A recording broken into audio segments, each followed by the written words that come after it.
Alexander 20 سال کی عمر میں بادشاہ بنا۔ 23 سال کی عمر میں مقدونیہ سے نکلا۔ اس نے سب سے پہلے پورا یونان فتح کیا، اس کے بعد وہ ترکی میں داخل ہوا، پھر ایران کے دارا کو شکست دی، پھر وہ شام پہنچا، پھر اس نے یروشلم اور بابل کا رخ کیا، پھر وہ مصر پہنچا، پھر وہ ہندوستان آیا۔ ہندوستان میں اس نے پورس سے جنگ لڑی، اپنے عزیز ازجان گھوڑے کی یاد میں پھالیا شہر آباد کیا، مکران سے ہوتا ہوا واپسی کا سفر شروع کیا، رستے میں ٹائیفائڈ میں مبتلا ہوا۔ 323 قبل مسیح میں 33 سال کی عمر میں بخت نصر کے محل میں انتقال کر گیا۔ دنیا کو آج تک بتایا گیا ہے وہ انسانی تاریخ کا عظیم جرنیل، فاتح اور بادشاہ تھا، اور تاریخ نے اس کے کارناموں کی وجہ سے اسے الیگزینڈر دی گریٹ کا نام دیا، اور ہم نے اسے سکندر اعظم یعنی بادشاہوں کا بادشاہ بنا دیا۔ لیکن آج 21ویں صدی میں پوری دنیا کے مورخین کے سامنے یہ سوال رکھتا ہوں، کیا حضرت عمر فاروق رضی اللہ عنہ کے ہوتے ہوئے الیگزینڈر کو سکندر اعظم کہلانے کا حق حاصل ہے؟ میں دنیا بھر کے مورخین کو سکندر اعظم اور حضرت عمر فاروق رضی اللہ عنہ کی فتوحات اور کارناموں کے موازنے کی دعوت دیتا ہوں۔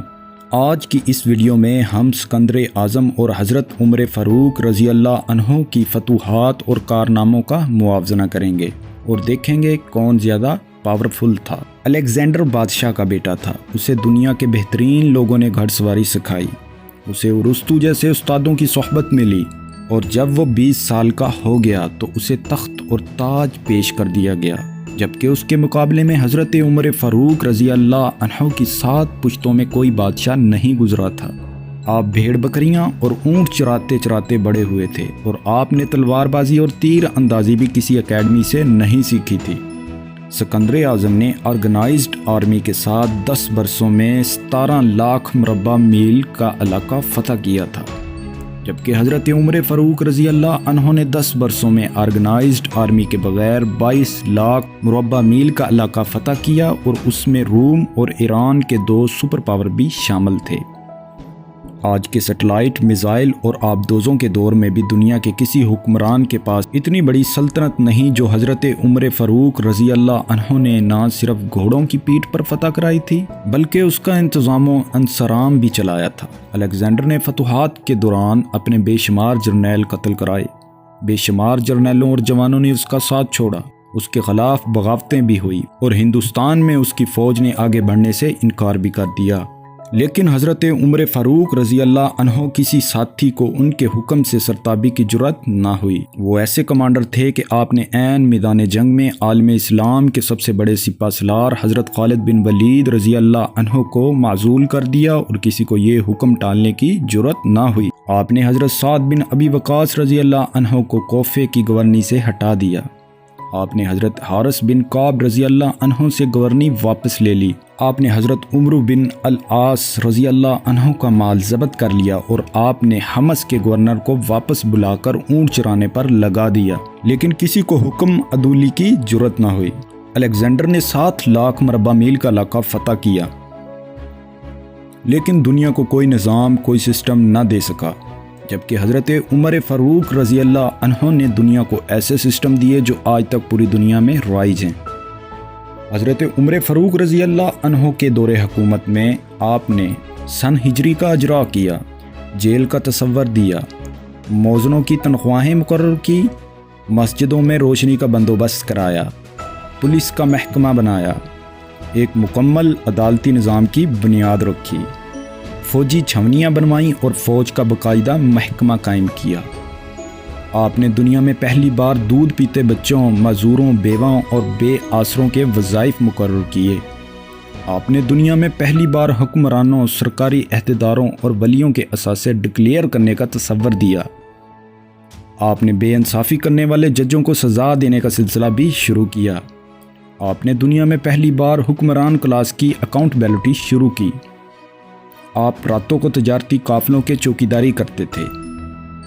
آپ فرمایا کرتے تھے جو حکمران عدل کرتے ہیں وہ راتوں کو بے خوف سوتے ہیں۔ آپ کا فرمان تھا قوم کا سردار قوم کا سچا خادم ہوتا ہے۔ آپ کی مہر پر لکھا تھا عمر نصیحت کے لیے موت ہی کافی ہے۔ آپ کے دسترخوان پر کبھی 2 سالن نہیں رکھے گئے۔ آپ زمین پر سر کے نیچے اینٹ رکھ کر سو جاتے تھے۔ آپ سفر کے دوران جہاں نیند آ جاتی آپ کسی درخت پر چادر تان کر سایہ کرتے تھے اور سو جاتے تھے اور رات کو ننگی زمین پر دراز ہو جاتے تھے۔ آپ کے کرتے پر 14 پیوند تھے اور ان پیوندوں میں ایک سرخ چمڑے کا پیوند بھی تھا۔ آپ موٹا کھردرا کپڑا پہنتے تھے۔ آپ کو نرم اور باریک کپڑے سے نفرت تھی۔ آپ کسی کو جب سرکاری عہدے پر فائز کرتے تھے تو اس کے اثاثوں کا تخمینہ لگوا کر اپنے پاس رکھ لیتے تھے، اور اگر سرکاری عہدے کے دوران اس کے اثاثوں میں اضافہ ہو جاتا تو آپ اس کی اکاؤنٹیبلٹی کرتے تھے۔ آپ جب کسی کو گورنر بناتے تو اسے نصیحت فرماتے تھے، کبھی ترکی گھوڑے پر نہ بیٹھنا، باریک کپڑے نہ پہننا، چھنا ہوا آٹا نہ کھانا، دربان نہ رکھنا اور کسی فریادی پر دروازہ بند نہ کرنا۔ آپ فرماتے تھے ظالم کو معاف کر دینا مظلوموں پر ظلم ہے۔ آپ کا یہ فکرہ آج انسانی حقوق کے چارٹر کی حیثیت رکھتا ہے۔ مائیں بچوں کو آزاد پیدا کرتی ہیں، تم نے انہیں کب سے غلام بنا لیا۔ فرمایا میں اکثر سوچتا ہوں اور حیران ہوتا ہوں عمر بدل کیسے گیا۔ آپ اسلامی دنیا کے پہلے خلیفہ تھے جنہیں امیر المومنین کا خطاب دیا گیا۔ دنیا کے تمام مذاہب کی کوئی نہ کوئی خصوصیت ہے، اسلام کی سب سے بڑی خصوصیت عدل ہے، اور حضرت عمر فاروق رضی اللہ عنہ وہ شخصیت ہیں جو اس خصوصیت پر پورا اترتے ہیں۔ آپ کے عدل کی وجہ سے عدل دنیا میں عدل فاروقی ہو گیا۔ آپ شہادت کے وقت مقروض تھے، چنانچہ آپ کی وصیت کے مطابق آپ کا واحد مکان بیچ کر آپ کا قرض ادا کر دیا گیا، اور آپ دنیا کے واحد حکمران تھے جو فرمایا کرتے تھے میرے دور میں اگر فرات کے کنارے کوئی کتا بھی بھوک سے مر گیا تو اس کی سزا حضرت عمر فاروق رضی اللہ عنہ کو بھگتنا ہوگی۔ آپ کے عدل کی یہ حالت تھی، آپ کا انتقال ہوا تو آپ کی سلطنت کے دور دراز علاقے کا ایک چرواہا بھاگتا ہوا آیا اور چیخ کر بولا، لوگو، حضرت عمر فاروق رضی اللہ عنہ کا انتقال ہو گیا۔ لوگوں نے حیرت سے پوچھا تم مدینہ سے ہزاروں میل دور جنگل میں ہو، تمہیں اس سانحے کی اطلاع کس نے دی؟ تو چرواہا بولا، جب تک حضرت عمر فاروق رضی اللہ عنہ زندہ تھے میری بھیڑیں جنگل میں بے خوف پھرتی تھی اور کوئی درندہ ان کی طرف آنکھ اٹھا کر نہیں دیکھتا تھا، لیکن آج پہلی بار ایک بھیڑیا میری بھیڑ کا بچہ اٹھا کر لے گیا۔ میں نے بھیڑیے کی جرأت سے جان لیا ہے کہ آج دنیا میں حضرت عمر فاروق رضی اللہ عنہ موجود نہیں ہیں۔ میں دنیا بھر کے مورخین کو دعوت دیتا ہوں وہ الیگزینڈر کو حضرت عمر فاروق رضی اللہ عنہ کے سامنے رکھ کر دیکھیں، انہیں الیگزینڈر حضرت عمر فاروق کے حضور پہاڑ کے سامنے کنکر دکھائی دے گا، کیونکہ الیگزینڈر کی بنائی سلطنت اس کے وفات کے 5 سال بعد ختم ہو گئی، جبکہ حضرت عمر فاروق رضی اللہ عنہ نے اپنے دور میں جس خطے میں اسلام کا جھنڈا بجوایا وہاں سے آج بھی اللہ اکبر کی صدائیں آتی ہیں، وہاں آج بھی لوگ اللہ کے سامنے سجدہ کرتے ہیں۔ دنیا میں الیگزینڈر کا نام صرف کتابوں میں سمٹ کر رہ گیا ہے، جبکہ حضرت عمر فاروق رضی اللہ عنہ کے بنائے نظام دنیا کے 245 ممالک میں آج بھی کسی نہ کسی شکل میں موجود ہیں۔